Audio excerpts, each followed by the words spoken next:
नमस्कार, मी मंदार जोशी. तारांगणमध्ये आपलं स्वागत. रसिको, आत्ता मी दादरच्या शिवाजी मंदिरमध्ये आहे आणि तिथं मर्डरवाले कुलकर्णी या नवीन नाटकाची तालीम सुरू आहे आणि त्या नाटकात एक अतिशय महत्त्वाची व्यक्तिरेखा साकारते ती प्रसिद्ध अभिनेत्री भार्गवी चिरमुले.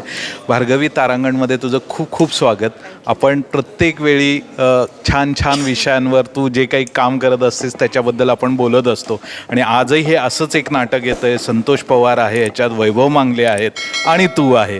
काय हे नाटक आहे आणि तुझी भूमिका काय आहे, तिथंपासून आपण सुरुवात करूया. सगळ्यात आधी आत्ताच मला तू सांगितलंस की तारांगणचे 1,00,000 सबस्क्रायबर्स झालेत. सो ही खूप मोठी जर्नी असते आणि मला असं वाटतं की या जर्नीसाठी खूप मेहनतही लागते. त्याबद्दल तुमचं खूप खूप अभिनंदन आधी. धन्यवाद. आणि दुसरी गोष्ट, तारांगणचं मला अप्रूप आहे कारण माझ्या प्रत्येक कुठल्याही चांगल्या प्रत्येक काय ज्या काय आयुष्यात थोड्या थोड्या घटना आहेत त्या सगळ्याला साक्षीदार आहात आपण.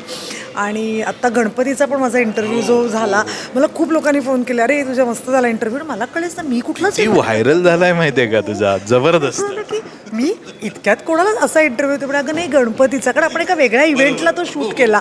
सो मला रेफरन्सच ते लागला अवॉर्डच्या ह्याच्यात. करेक्ट. सो मला असं वाटतं की हे तारांगणचं यश आहे की आता आजकाल व्हायरल होणं फार महत्त्वाचं आहे. ते आपण झालो याबद्दल थँक्यू सो मच. पुन्हा तुम्ही विचारलेल्या प्रश्नाकडे की मर्डरवाले कुलकर्णी नाटक काय आहे, तर मला असं वाटतं नावावरनं जे कळेल की मर्डरवाले कुलकर्णी म्हणजे एक सर्वसामान्य माणसाची बाजू, सर्वसामान्य माणसाला काय वाटतं याबद्दलचं ते नाटक आहे. की सर्वसामान्य माणूस काही वेळेला चौकट मोडून त्याला करायचं नसतं काही, पण त्याला ती चौकट मोडावी लागते आणि मग ती मोडल्यानंतर त्याचे काय काय परिणाम असतात त्याची मांडणी म्हणजे एक आम्ही विनोदी पद्धतीने ती मांडली. तुझी व्यक्तिरेखा साधारण काय आहे? माधवी कुलकर्णी एक सर्वसामान्य गृहिणी आहे जिची स्वप्न स्वयंपाकघरात चालू होऊन घराच्या उंबरठ्यापर्यंत येऊन पूर्ण होतात. पण अशी स्त्री जेव्हा एखादी चौकट मोडून वागण्याचा प्रयत्न करते तेव्हा तिच्या आयुष्यात काय काय बदल घडू शकतात आणि ते बदल घडताना तिच्यात किती बदल होतात आणि ते ती किती कॉमेडी पद्धतीने, आम्ही विनोदी अंगानेच नाटक आहे तर त्या किती तुम्हाला ते हसवतं की अरे बिचारी बाई, म्हणजे तुम्हाला पण कळतं एका पॉईंटनंतर ही एकात ना एक अडकतच चालली आणि ती मजा जी आहे ना ती आम्ही नाटकाच्या माध्यमातून. आणि ह्या नाटकाची जी स्टारकास्ट आहे ती खूप महत्त्वाची आहे. एक तर संतोष पवार डिरेक्ट करतोय, अभिनय करतोय, वैभव मांगलेत, दोघंही कॉमेडीमध्ये माहीर आहेत. आत्तापर्यंत तुझा अनुभव कसा आहे तालमीचा? बापरे, दमावणारा आहे खूप, कारण संतोषबरोबर हे माझं तिसरं नाटक आहे त्यामुळे मला संतोषच्या एनर्जीचा अंदाज आहे. वैभवबरोबर मी नाटक केलं नव्हतं पण मी काम खूप केलं, सो त्याची एनर्जी मला माहिती आहे. सो दोघांच्या वेगळ्या एनर्जीज आहेत. संतोषची एनर्जी ही नाटक बसवतानाची तो खूप ऑन टोज असतो आणि वैभवबरोबर काम करताना एनर्जी एकमेकांची एक्सचेंज करणं खूप महत्त्वाचं असतं. सो या दोन्ही गोष्टी बॅलन्स करताना थोडासा दमछाक होते सगळ्यांचीच, त्यांची पण दोघांची स्वतःची, आणि तीच खूप मजेशीर गोष्ट आहे. पण ती दमछाक होताना पण आम्ही फायनली जे आउटपुट घेऊन तुमच्यासमोर येणार आहोत, कारण आत्तापर्यंतच्या मी आधीच्या 2 नाटकात संतोषबरोबर अभिनेत्री म्हणून स्टेज शेअर केलं होतं, पण यावेळेला तो दिग्दर्शकाच्या खुर्चीत आहे. म्हणजे ते पण एक वेगळं नातं होतं की त्याला अभिनेत्रीकडनं काय अपेक्षित आहे, तिने काय केलं पाहिजे. म्हणजे प्रत्येक प्रयोगानंतर तो एक लिस्ट घेऊन बसतो, भार्गवी हे नको करू, भार्गवी. आणि काय काय वेळेला ना आपल्या काही गोष्टी असतात ज्या पटकन स्टेजवर दिसताना त्या वाईट दिसतात, चांगल्या दिसत नाही, आणि ते संतोष इतकं बरोबर एक्सरे मशीनसारखं ते करत असतो की हे नको करू, हे कर, हे नको करू, हे कर.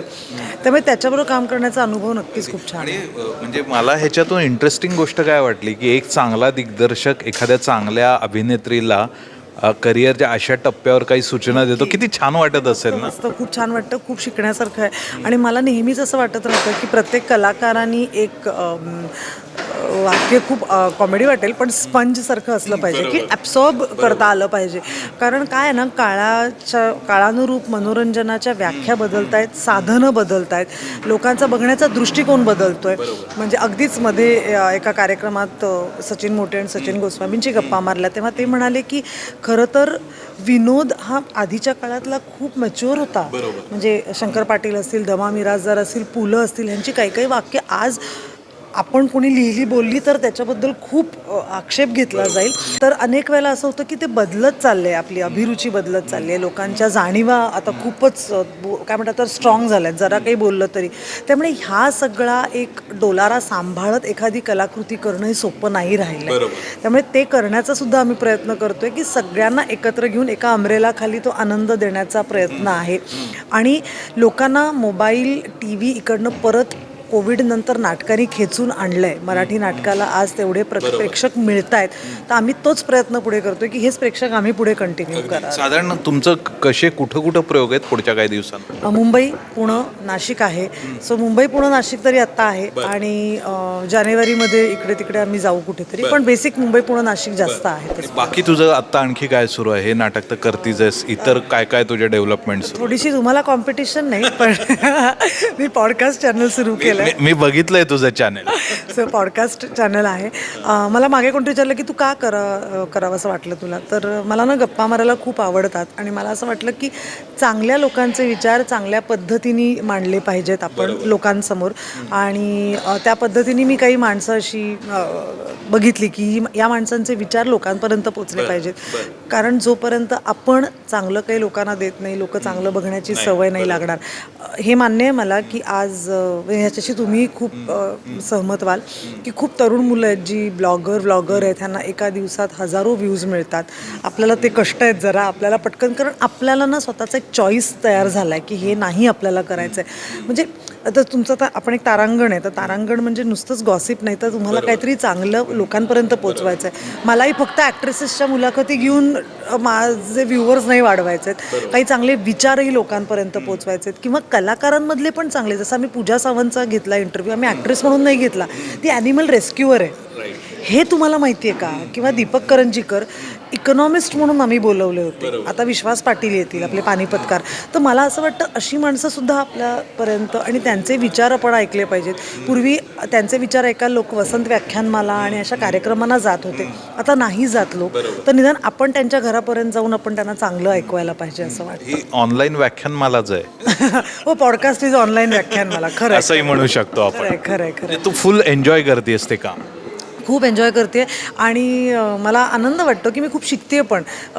अनेक वेळेला चुकीचा हॅशटॅग टाकला जातो, अनेक वेळेला चुकीच्या वेळेला पोस्ट केलं जातं. ह्या छोट्या छोट्या गोष्टी आहेत ज्या या मीडियामध्ये आणि या सोशल काय म्हणतात नेटवर्क आपण ज्याला म्हणतो त्यात खूप महत्त्वाच्या असतात.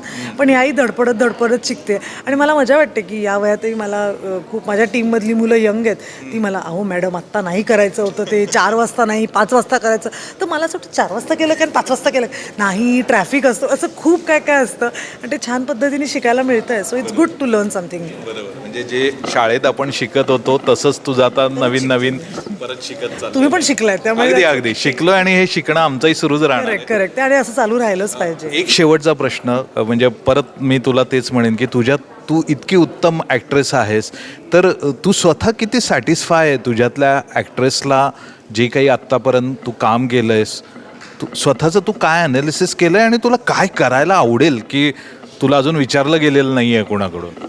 नाही, मी नक्कीच समाधानी नाही आहे, कारण कलाकार समाधानी असेल तर त्याचं तो कलाकार असणंच संपून जाईल. मी नक्कीच समाधानी नाही आहे. आधीचं नाटक झालं, मग हे नाटक झालं, तर मला असं वाटतं वेगवेगळे रोल करत राहणं हा ॲक्टरचा रियाज आहे. गाणारा असेल, डान्स करणारा असेल, तो डान्स करून गाऊन त्याचा रियाज करू शकतो. अभिनेत्याला असा काहीच रियाज नाही आहे. त्याचा रियाज हे फक्त नाटक आहे असं मला वाटतं, कारण तिथे तो वेगवेगळं स्वतःवरती 2-2.5 तास कोणीच त्याच्या आधेमध्ये नसतं, फक्त तो आणि त्याचं कॅरेक्टर एवढंच असतं. कारण सिनेमाच्या दरम्यान कट होतं, ॲक्शन होतं, परत रिटेक होतो. नाटकात त्या 2-2.5 तासामध्ये ते, आता समज मी माधवी कुलकर्णी करते, तर मी माधवी कुलकर्णी आणि मी म्हणजे भार्गवी चिरमुले 2.5 तास आम्हीच दोघी असतो एकमेकांमध्ये, आम्हाला कोणीच डिस्टर्ब करणारं नसतं.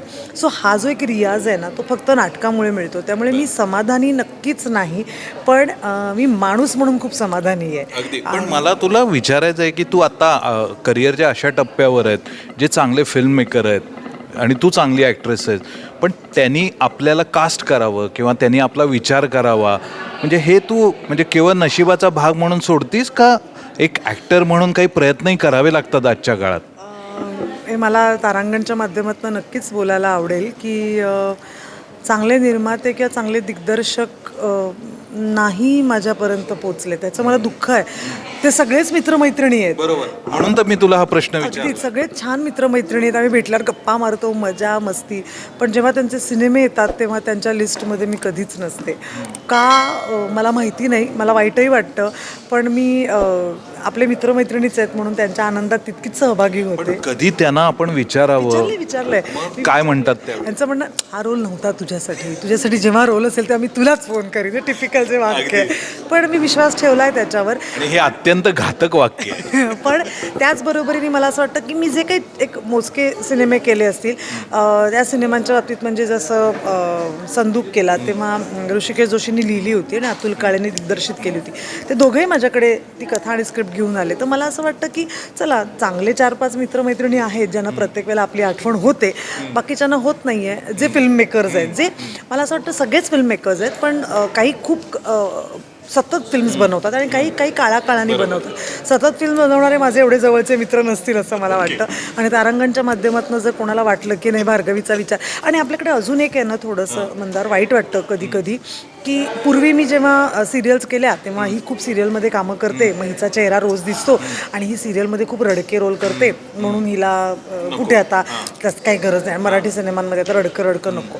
बरं, मग एकापेक्षा एक जिंकले, मग आता तर ही डान्सर झाली, म्हणजे आता ही डान्सच आपल्याकडे ना तो लेबल खूप टाईपकास्ट करत. हां, खूप असं होतं की आता ही डान्सरच झाली, आता ही सारखी डान्सच करत असेल. त्यामुळे आता काय नको, भार्गवी डान्सर आहे, मग तिला लावणी बिवणी असेल तर विचारा, असं होतं.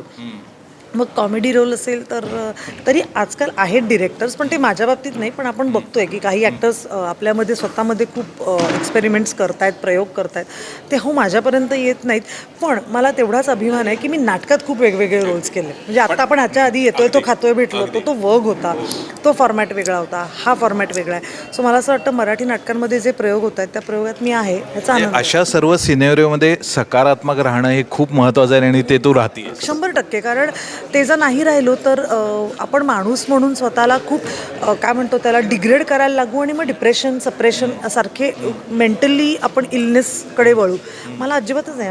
खूप खुश आहे जे मी करते ते. आणि तुम्हाला हा प्रश्न विचारावासा वाटला म्हणजे तुम्ही निदान माझा तेवढा ग्राफ पाहिला आहे. सो हे एक आपले जवळचे लोक एवढा विचार करतात हेही खूप आहे आपल्यासाठी. खूप छान. मला वाटतं की भार्गवी, मी तुझ्याशी जेव्हा केव्हा बोलतो, भले तो 5 मिनिटाचा इंटरव्ह्यू असू दे, 7 मिनिटाचा असू दे, तू काही ना काहीतरी छान बोलून जातेस आमच्याकडं. त्यामुळे तुझे खूप आभार आणि तुला खूप यश या नाटकाला मिळावं अशी मी अपेक्षा आणि इच्छा व्यक्त करतो. तर तुला खूप खूप शुभेच्छा. थँक्यू. आणि तारांगणच्या माध्यमातून मला हे सांगायचं आहे की सगळ्या श्रोत्यांनी, कलाकारांनी नक्की आमचं नाटक बघायला या. आणि एक छोटीशी कंप्लेंट पण आहे, हे सगळे लोक जे आज आजूबाजूला आहेत ना, हे सगळे इंटरव्ह्यू घ्यायला भेटतात पण नाटकाला भेटत नाहीत. ही माझी एक कंप्लेंट आहे. तर प्लीज आम्हाला नाटकाला सुद्धा भेटा. मी नक्की तुझं हे नाटक बघतो आणि त्यावेळी तुला प्रतिक्रियाही देतो. Thank you so much. थँक्यू.